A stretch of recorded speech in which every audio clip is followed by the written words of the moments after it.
Chapter 21. Clockwork. Winston couldn't believe it. Clockwork, he whispered. It's not the real Father Christmas at all, but a clockwork one. He was now standing in one of the enormous windows of Fortesque's, looking at the extraordinary scene in front of him.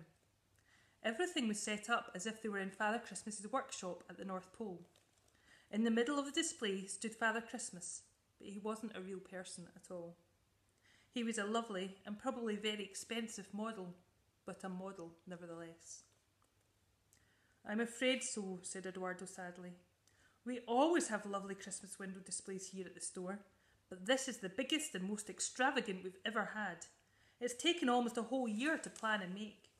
We've had crowds of people standing outside looking at it, and people have travelled for miles to see it. Watch. Eduardo disappeared behind one of the painted background panels and carefully flicked a number of switches that were hidden away out of sight.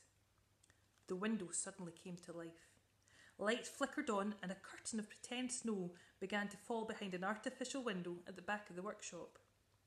Christmas music started to play, and all around Winston things sprang into motion. Train sets chugged around the scene puffing out smoke. Toy aeroplanes swooped and looped overhead. Rows of teddy bears waved their fluffy paws, and dolls danced in circles.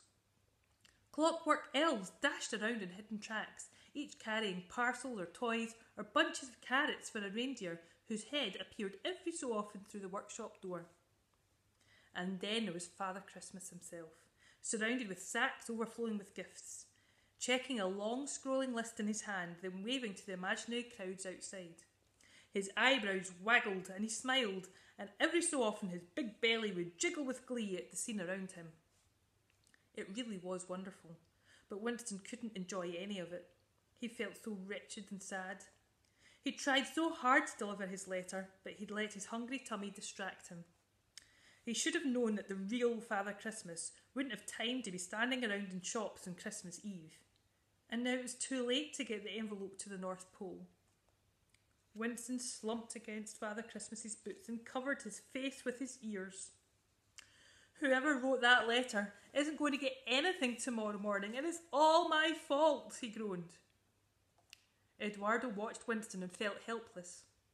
If only there was some way he could help his young friend.